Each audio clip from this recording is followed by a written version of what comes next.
INA Podcast. L'ORTF présente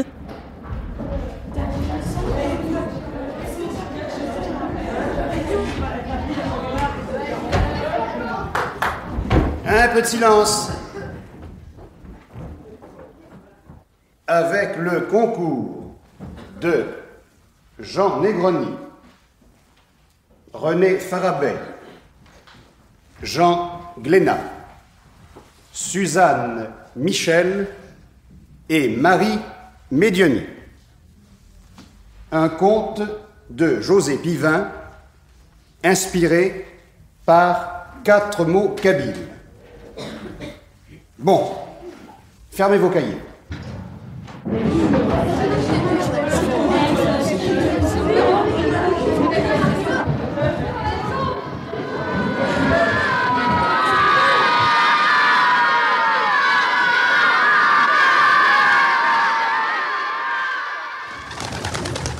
la djinia du Djebel Ouakwak.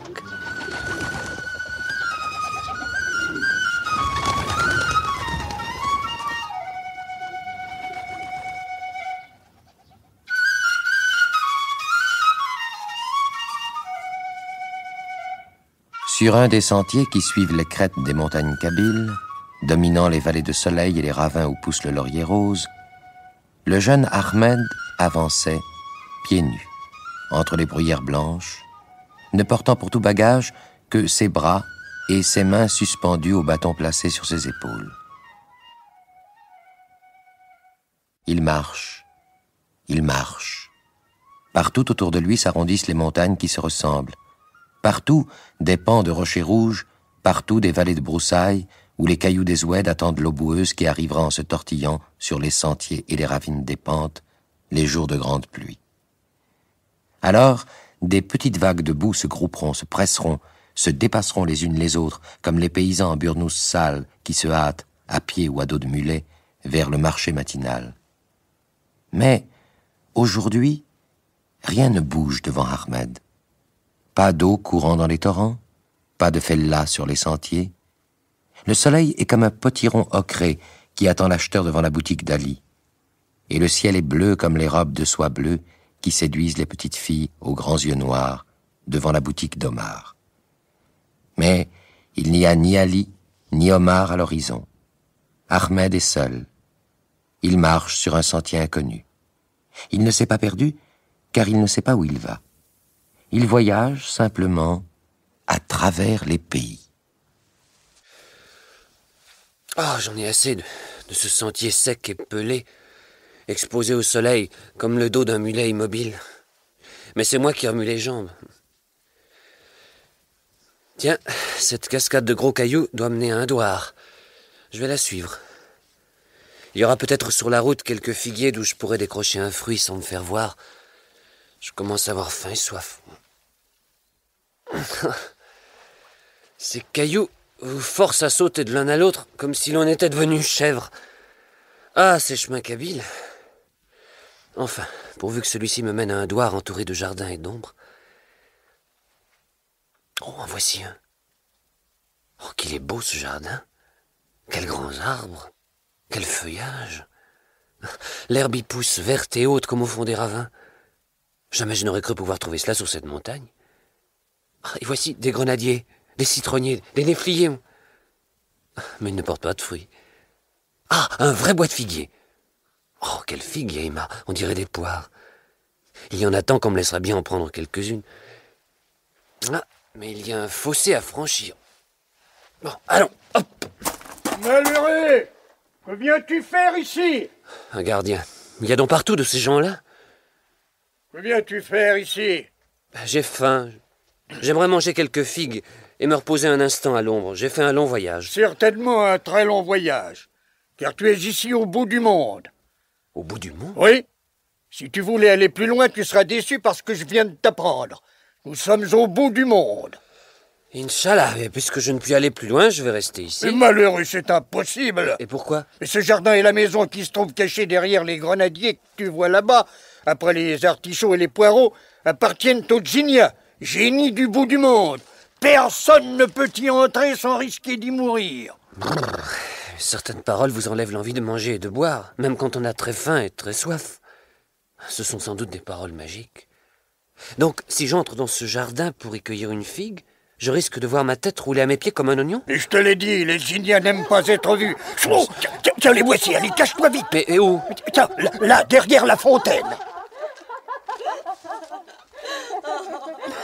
Avec qui parlais-tu, dragon à barbiche? À personne.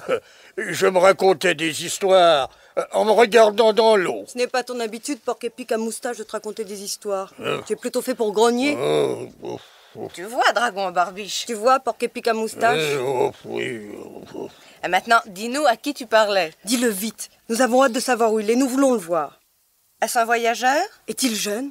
A-t-il l'air aimable? Mais vous m'aviez dit que vous ne vouliez pas être vu. Nous ne voulons pas être vus, naturellement. C'est le roi des Ginnias du Jebel Waqwaq qui le défend. Mais nous pouvons voir. Nous voulons voir.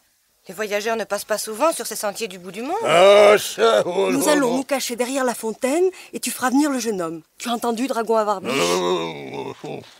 Eh bien, que t'arrive-t-il, porc-épic à moustache? Jamais tu n'as grogné ainsi. On dirait un âne qui essaie de braire dans une muselière. N'allez pas derrière la fontaine, il y a là un grand serpent. Un serpent? Un serpent noir avec des taches vertes. Il est venu boire et il s'est endormi. Oh, un serpent! Allons-nous-en. Nous rentrons à la maison, dragon à barbiche. Tu feras venir le jeune homme jusque devant notre porte. Et nous le regarderons par nos têtes grillagées. Tu as bien compris, porc-épic à moustache. Le roi des Ginnias du Jebel Waqwaq nous a bien interdit d'être vus, mais pas de voir. Pas de voir. Pas de voir. Ah, j'ai eu peur. Ces Ginnias sont des filles folles. Si le jeune homme les avait vues, je ne sais pas ce que le roi du Jebel Waqwaq aurait fait. Et à elle, et à moi.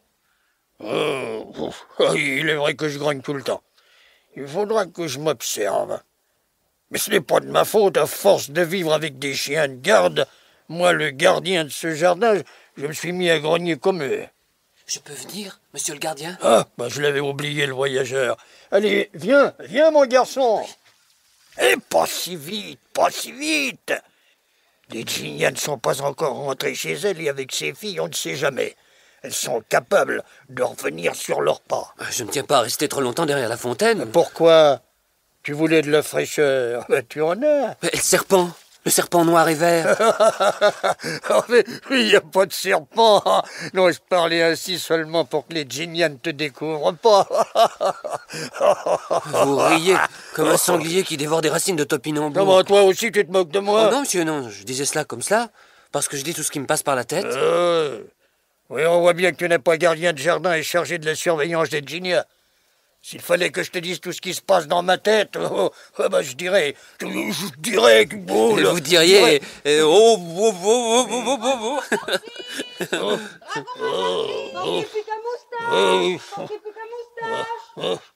Les Ginnias sont rentrées chez elles. Nous pouvons nous montrer. Elles te verront sans que tu les vois. Allez, viens. Est-ce que je peux manger une figue? Ou deux? Oui, allez, prends. On les donne à manger aux vaches quand il y en a trop. Elles adorent ça, les vaches. Une belle propriété, à ce que je vois. J'aimerais y rester quelque temps. Ah, ce serait une bonne idée. Tu pourrais m'aider dans ma garde? Nous parlerions toute la journée. Je veux bien, mais à condition que vous ne grogniez pas tout le temps. Et en parlant avec toi, ça me passera peut-être. Fais venir le voyageur! Ah, nous arrivons! Nous arrivons! Je vais proposer aux Ginnias de te garder avec nous. Je leur dirai que j'ai trop de travail, que je ne peux pas garder le jardin tout seul et qu'il me faut de l'aide. Mais attention, hein! Écoute, Mustapha, comment t'appelles-tu? Je m'appelle Ahmed. Ah bon, eh bien, Ahmed, si tu es pris comme être gardien du jardin, il ne faudra jamais oublier que tu ne dois pas essayer de voir les Ginnias. Sans ça, gare au roi du Jebel Waqwaq. Allez, viens avec moi. Tout se passa suivant les désirs des hommes sous le ciel bleu pensif. Les Ginnias virent Ahmed sans être vus, et Ahmed devint aide-gardien. Ah, qu'il est beau, mes amis, le jardin du bout du monde. Si vous voyez ces branches qui se découpent en vert frais dans le ciel chaud, ces fourrés d'herbes jaunes où l'on s'attend à chaque instant à voir surgir un lièvre ou trottiner un hérisson, ces sentiers menus qui vous mènent toujours où l'on veut, entre des buissons de capriers. Et puis, par-ci par-là, un grand poireau monté en graines, un frétillement de jeunes tiges d'oignons, quelques tomates accrochées à leur bâton suivant le hasard des pensées d'un jardinier qui un jour s'est dit « Tiens, si je semais des oignons dans ce coin, la terre est bonne, les oignons foisonneront, Inch'Allah. Tiens, si je laissais ce gros poireau monter en graines, ces enfants de poireaux seront peut-être magnifiques, Inch'Allah. » Et d'Inch'Allah en Inch'Allah, le jardin s'est rempli de tout ce qui peut être utile et agréable à la vie. Ceci, bien entendu, à l'abri du gardien appelé tantôt Dragon à barbiche, tantôt Porc-Épic à moustache, et de son aide Ahmed, qui, à l'heure mauve de ce matin, regarde si les graines du grand poireau sont mûres. Ce poireau à graines a une coupole semblable à celle d'un sanctuaire de marabout. Et il est aussi plein de graines que l'autre lait de pensées profondes. Mais elles ne sont pas aussi mûres. Bon, les pensées des hommes, même marabouts, ne sont jamais tout à fait mûres. J'espère que les graines de ce poireau auront sur elles l'avantage de le devenir. Oh, quel fier poireau! Il est presque aussi rond que mon mollet. Mais ton mollet est moins blanc, Dragon à barbiche. Allez, viens, Ahmed. Promenons-nous. Le soleil baisse du côté des collines mauves. C'est l'heure où les cyclamènes fleurissent et où les vagabonds inquiets pensent à la nuit qui va venir. Ils se sentent alors le courage provisoire d'un chacal qui a faim. Tu as encore raison, gardien du jardin du bout du monde. Nous sommes nourris pour surveiller le jardin et la maison des Djinniyas. Faisons notre devoir. Consciencieusement. Voilà que tu te mets à grogner comme moi. C'est vrai. Il faudra que nous nous voyions moins souvent, gardien du jardin du bout du monde. Moins souvent? Te lasserais-tu déjà de ma présence, Ahmed? Moi qui t'ai d'abord sauvé la vie, et puis qui t'ai fait rentrer ici en qualité d'aide gardien, moi qui... Mais toi quoi, toi qui as fini par me faire grogner comme un chien de garde, moi, le voyageur à travers les pays. Et comme proposes-tu? Pendant que tu donneras à manger aux chiens de garde, moi, j'irai donner du mil aux oiseaux de la volière. Je te l'accorde. Mais tu sais que les Djinniyas m'avaient dit de ne jamais te quitter, que j'étais responsable des bêtises que tu pouvais faire. Je le sais. Tu sais que tu ne dois pas pousser la porte verte du mur blanc, tu sais. Celle qui n'a pas de clé et que n'importe qui peut pousser. Oui, celle-là, malheur à toi si tu la pousses un jour. Ah, les chiens de garde réclament leur pâté. Je vais aller nourrir les chardonnerets de la volière. Oui, allez, vas-y. Mais attention, Ahmed, ne pousse pas la porte verte. Ne cherche pas à savoir ce qu'il y a derrière le mur blanc ou gare au roi du Djebel Ouakoua. Les deux gardiens se sont séparés. Un grand mur blanc et une toute petite porte verte. Voici ce qui se trouve maintenant devant le jeune Ahmed, le voyageur à travers les pays. Nous sommes au lever du jour. Après avoir nourri les chardonnerets de la volière, sa curiosité l'a poussé vers la porte interdite. Être au bout du monde, peut-être même un peu plus loin, puisque je suis dans le jardin des Djinniyas, et se trouver encore en face d'interdiction. Défense de ceci, défense de cela. Un porc-épic à moustache doit exagérer.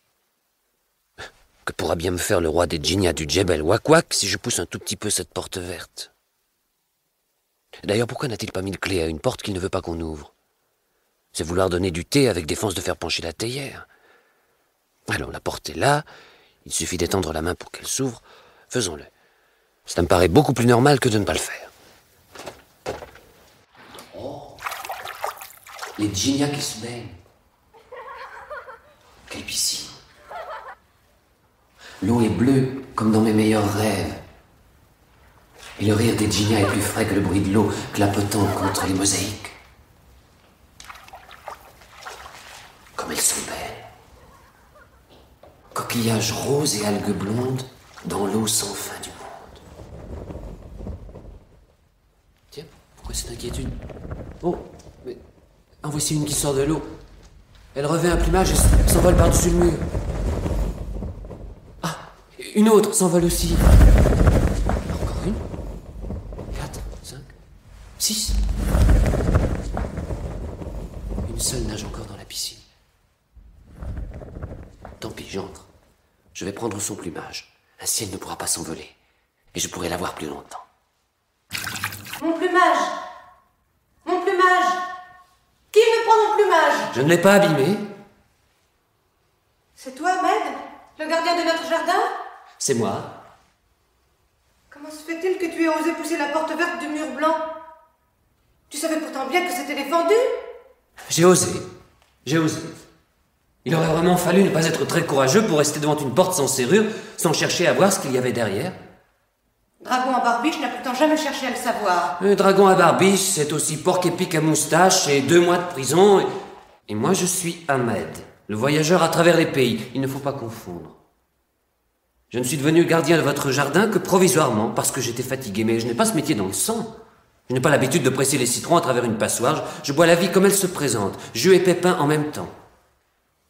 Tu n'es pas un homme comme ceux que nous avons déjà vus. Oh, Ahmed qui n'a pas peur d'avaler les pépins des fruits. Je ne dirai à personne que tu nous as vus dans la piscine.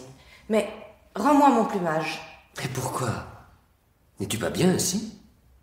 Cela ne te fait pas plaisir de bavarder avec moi, qui ai vu tant de pays avant d'arriver ici? Bien sûr, bien sûr. Mais rends-moi mon plumage quand même. Il est à moi. Et si tu ne me le rends pas, tu seras un voleur. Et non plus le voyageur qui marche à travers les pays. Je voudrais bien te rendre ton plumage. Mais je n'ai jamais été aussi heureux qu'en te voyant nager dans l'eau bleue de la piscine, avec les gestes que font les oiseaux qu'on voit seulement de loin. Alors... Alors quoi?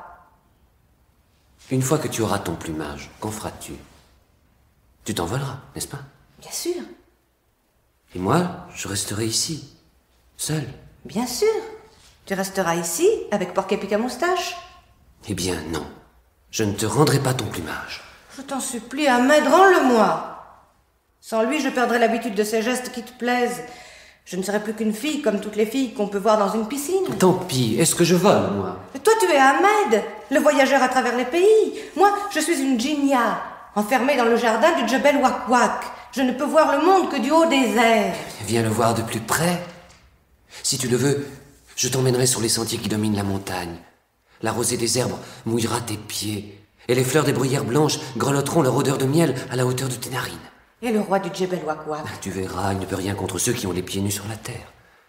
En es-tu certain, Ahmed? Tu as bien vu, j'ai poussé la porte verte. Que m'est-il arrivé? Rien, je le reconnais. Je m'en doutais d'ailleurs, car moi, le voyageur à travers les pays, je vois chaque matin le monde des djinnias s'élever au-dessus des montagnes, dès que le soleil sort avec ses moutons d'or. Comme on se sent bien quand vous êtes loin de nous, ô djinnias. Pourtant, on vous envie d'être là-haut. Vous planez dans le ciel avec les hirondelles et les cigognes, tant que dure l'éclat du jour, et vous ne revenez vous percher qu'à la tombée de la nuit. Je sais cela. Mais si je te suis, si j'abandonne mon plumage, que ferons-nous une fois la nuit venue, si le roi du Djebel Ouakwak nous attaque avec les autres djinnias? Nous nous coucherons sur le sol, jamais dans une maison. En plein air? Les étoiles sont les trous du jour par où la lumière lance ses flèches contre les méchants génies. Je le sais. Et si des nuages bouchent les trous des étoiles? Les paysans aiment l'ail et l'oignon. Ce sont des odeurs qui font reculer les purs esprits. Ils disent que cela pue l'homme. Je veux bien te suivre. Mais n'oublie pas d'emporter de l'ail et des oignons au cas où le temps serait couvert. Je le ferai, Djinnia. Il y a près du puits un couffin qui en est plein. Et maintenant, partons pendant que le jardinier du bout du monde s'emplit les yeux de cendres en ranimant les tisons de son foyer. Et tandis que le gardien du bout du monde soufflait en effet de toutes ses forces pour faire prendre le feu à quelques brindilles, afin de faire chauffer de l'eau pour son thé matinal, tandis que le rossignol des nuits chantait une dernière fois sur le puits où le gardien venait de puiser de l'eau, Ahmed et la djinnia partirent sur le sentier, tournant le dos au bout du monde et aux abîmes couleur de craie. As-tu laissé ton plumage au bord de la piscine? Ben oui, Ahmed, je l'ai laissé. Je n'en ai plus besoin. Je crois que nous aurions dû le détruire, ou du moins le cacher. Pourquoi, Ahmed? Que crains-tu? Que l'envie ne te reprenne un jour de retrouver tes ailes? Oublie ta prudence, Ahmed, comme j'oublie les ordres du roi des djinnias. Mettons donc l'oubli entre nous et le jardin du bout du monde. Ahmed et la djinnia marchèrent sur les sentiers, se reposèrent dans les bruyères et les basiliques. D'abord, ils se retournaient souvent, craignant d'entendre les pas de Porc-Épic à moustache et ceux des djinnias. Ils hésitaient aussi, avant d'aborder un tournant plus grand qu'un autre ou plus court, de peur de se trouver en face du roi du Djebel Ouakwak, ou d'une bande de guerriers. Mais non, rien. Le soleil se levait et montait dans le ciel. Le vent se levait et partait comme un fou qu'il est. Quelquefois, un nuage blanc venait voir. Quoi? Il appelait d'autres nuages? Puis tous repartaient. Où? La Djinia, pieds nus sur les sentiers, attendait chaque soir, avec plus de désir, l'instant où ils allaient s'accroupir devant le feu, joyeux rival du soleil couchant, pour faire bouillir le thé dans le récipient bleu et manger la galette glanée dans un village. Ahmed, lui, restait sensible aux menaces lointaines et ne dormait qu'après le lever de certaines étoiles. Ils arrivèrent ainsi devant une ville dont les maisons blanchissaient sous le soleil de midi. Je ne suis jamais entrée dans une ville. Et toi, Ahmed? Oui, en passant, Djinia. Si nous y allions. Oh, il faut de l'argent pour pouvoir apprécier une ville. Car tout s'y trouve derrière des murs et des portes qui ne s'ouvrent qu'en payant. Ce n'est pas comme dans le jardin du bout du monde, où il suffit d'avoir le courage de pousser la porte vers. Oh, j'ai du courage, tu le sais, mais je n'ai pas d'argent. N'as-tu jamais essayé d'en gagner? Oh, un peu, pour manger ou aller plus loin. Tu es pourtant curieux. Oh, ma curiosité disparaît quand je marche dans une rue. Je suis alors comme un chat sans moustache ou un chien enrhumé. Moi, je veux pouvoir ouvrir les portes des maisons des hommes. Voici quelqu'un qui va nous renseigner. Demande-lui comment nous pourrions nous procurer de l'argent. Puisque tu le veux, demandons. Hé, Chartier! Oh, arrête-toi un instant, Chartier!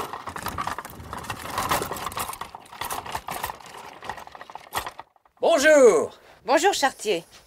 Connais-tu un moyen de gagner de l'argent, toi qui habites cette ville? Ah, bien sûr. Celui que j'emploie moi-même. Et quel est-il? Je conduis les chevaux et je transporte des pierres dans ce tombereau. Je vous vois pas entendre en faire autant. Non, évidemment. Ce gros cheval me ferait peur. Il y a peut-être des moyens de se procurer de l'argent plus facilement? Ah, pour ça, oui. Mais c'est pas à moi qu'il faut le demander. À qui, alors? Aux voleurs. Certains en ont beaucoup sans être des voleurs. Pourquoi pas nous? C'est ce que pas mal de gens se disent. Pourquoi pas nous? Tu ne te l'as jamais dit, Chartier? Oh si, quand j'étais jeune. Mais c'est fini.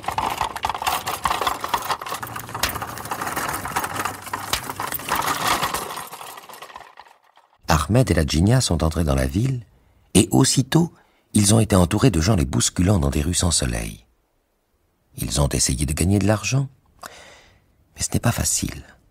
À peine peuvent-ils acheter quelques sardines en éventail ou un bol de soupe aux haricots avec ce qu'ils gagnent.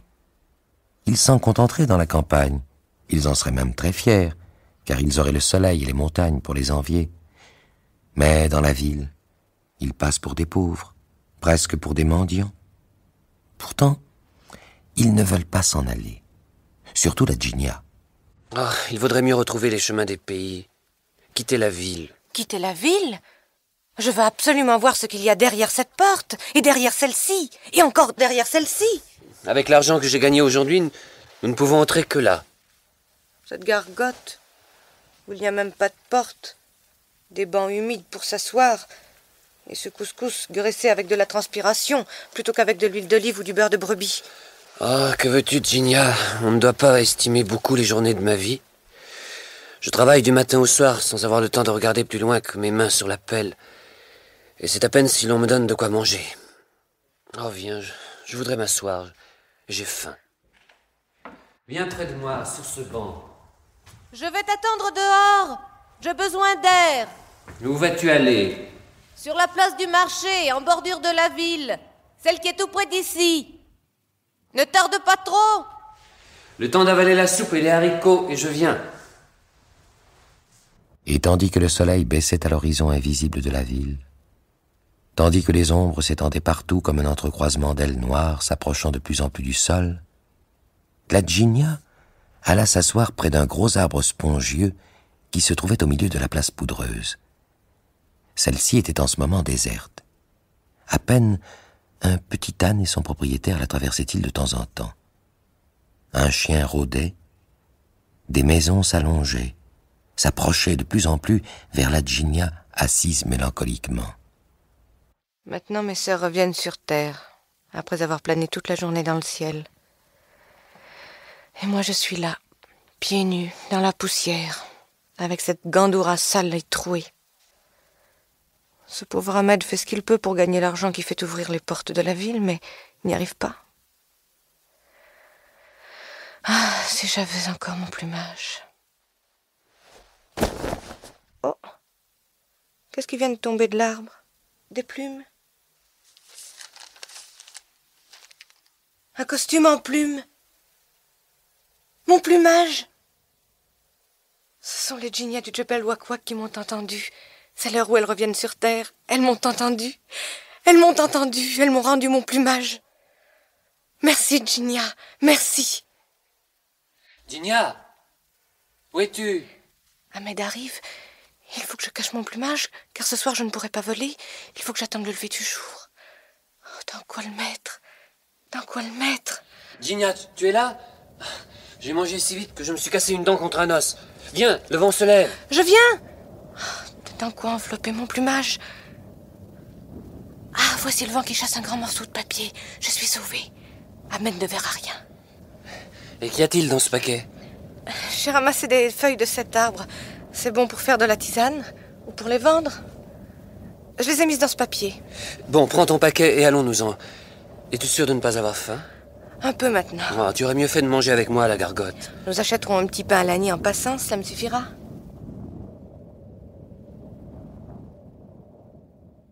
Il faisait nuit quand Ahmed et la djinnia regagnèrent la petite chambre qu'ils avaient louée dans une maison à terrasse de la ville.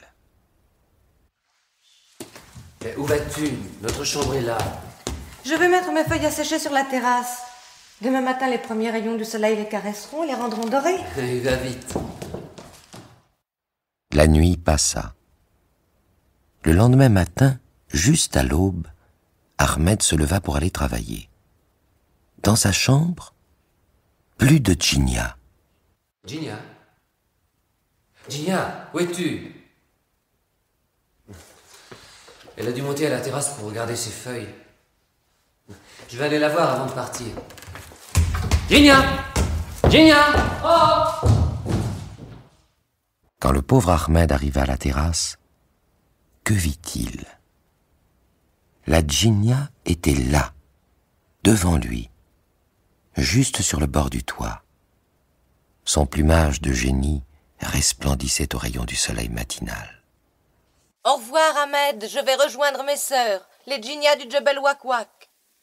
Tu n'as pas pu me donner ce que je désirais. Je vais encore essayer. Travailler même la nuit pour gagner davantage. Et si je n'y arrive pas, j'ouvrirai les portes de la ville avec une hache. C'est inutile, Ahmed. Maintenant, je n'ai plus qu'une envie, celle de planer au-dessus de la terre, de ne plus la voir qu'en haut. Toi, retourne sur les chemins à travers les pays. Redeviens voyageur. Ne reste pas à croupir dans les villes qui sont comme des fosses à purin. Et puis, viens nous revoir de temps en temps dans les jardins du bout du monde. Tu pousseras la porte sans avoir besoin d'argent et tu viendras voir les djinnias du Djebel Ouaouac. Ayant dit cela, la djinnia s'envola et alla rejoindre ses sœurs qui tourbillonnaient déjà très haut dans le ciel avec les hirondelles. Ahmed fut malheureux pendant quelques jours. Puis, il reprit son bâton et reprit son voyage. Car la vie n'est pas autre chose.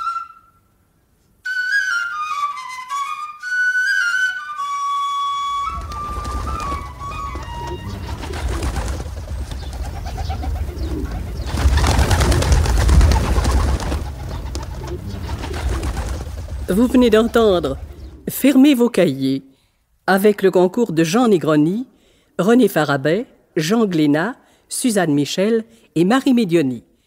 Prise de son Francis Granal, collaboration technique Jean-Louis Soulivet. Assistant Daniel Long.